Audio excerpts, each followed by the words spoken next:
Welcome back. Well, we spent quite a bit of time recently talking about the inverted bond markets, so I thought it might be helpful to take a look at where we are now. This is today's Bloomberg snapshot.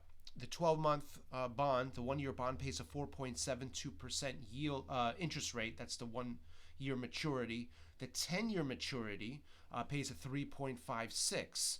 Now, typically in a quote-unquote normal economic condition, we expect the bonds with the longer maturities, like the 10-year, to pay a higher interest rate.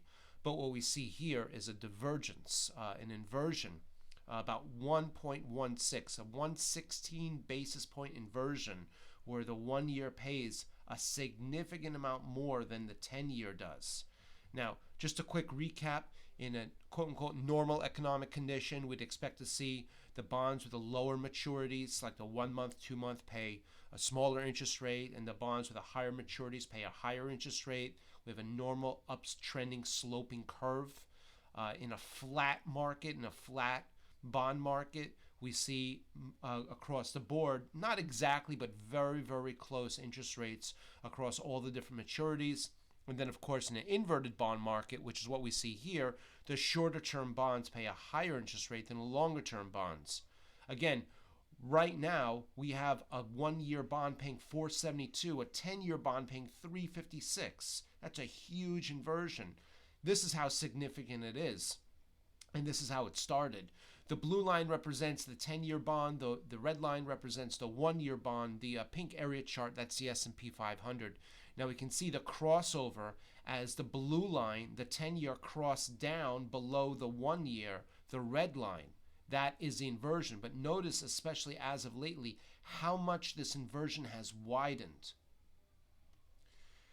The blue line represents the S&P 500. The red lines, the red histogram bars dropping down here, shows us to the degree of the inversion.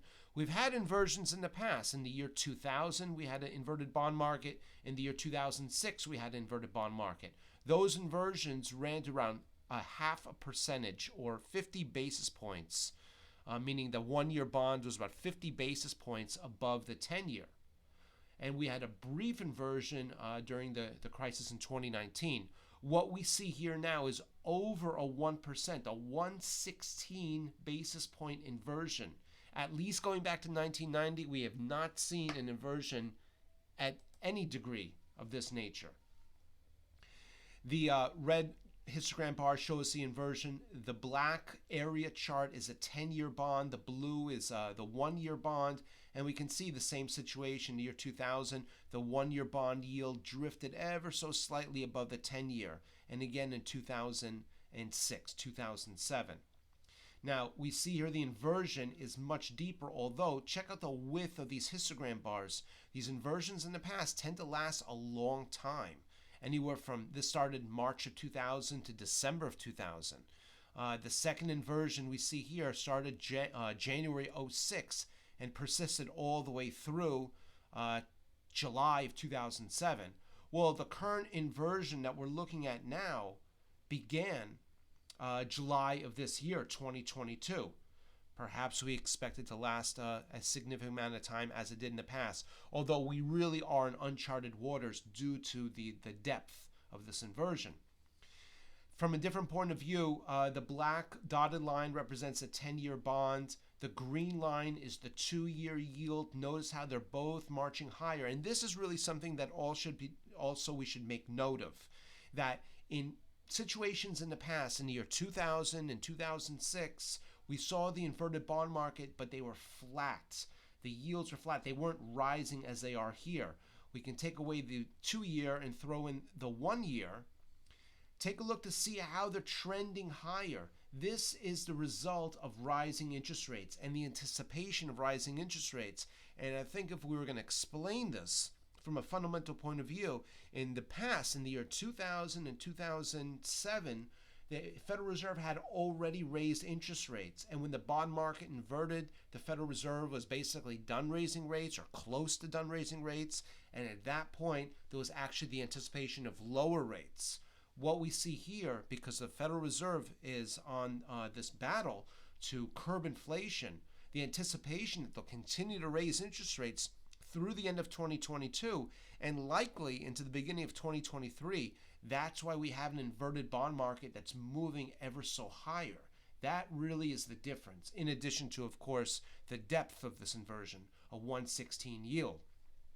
Now, the following lines here show us the first day of every month of this year, 2022, and shows us the bond market curve. So the blue line at the bottom shows us what the market looked like in January. The 1 month bond was a near 0% yield, very 0.04% actually. The 2 month, 3 month, notice how it trends higher. It's not a perfect trend higher, but every single maturity of a greater degree or a longer maturity, we tend to see higher yields. The month of February is depicted by the orange line, and we can see here the 2-3 year bond yields start to rise above. The longer term, the 10, 20, 30 stayed right where it was in January. The red line represents March. The yellow line represents April. Notice how April, the 2-3 year bonds really rocketed much higher in terms of interest rates than they were in March and February. The green line represents June. The purple line's May. Green line's June. The blue line, the dark blue line here, that's July. Notice at this point how the 1 year bond yield, where we see now the greatest amount of inversion, that really started to separate itself from the prior months. Then we continue higher August and September. Now, the green line represents October. The 1 year yield continues to move higher. The red line shows us November, even higher in the 1 year.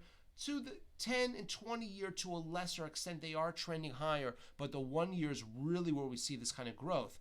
Notice what we see here in December. December is a black dotted line. The highest yield is actually between the 6 month and 1 year.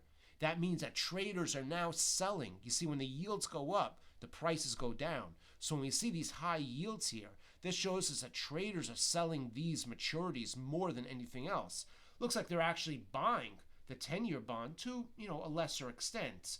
See how the red line, in November, the 10-year paid a 414? Well, the 10-year now pays a 353. The yield went down in December. That shows us traders are buying the 10-year bonds.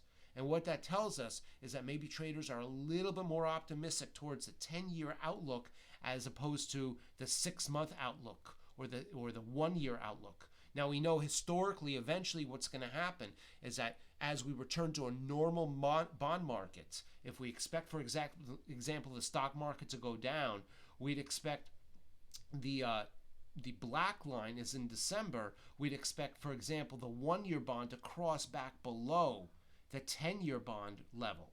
The 1 year, again, is up in this area around a 466. The 10-year bond is down here at 353. So we'd want to see this flatten out and eventually return to a normal curve like January looked like, the dark blue line. But that hasn't, we haven't really seen this depth of inversion, and we don't know how long this inversion will last. But we know historically when markets sell off coming out of inverted bond market, or even when they rally, that occurs under a normal bond market. We're not there yet, and it's actually very curious now that the 6 month yield actually pays the same, maybe even a few basis points above the 1 year. Again, this is a current snapshot. The 1 year pays a 472. No, the 6 month is also to 472.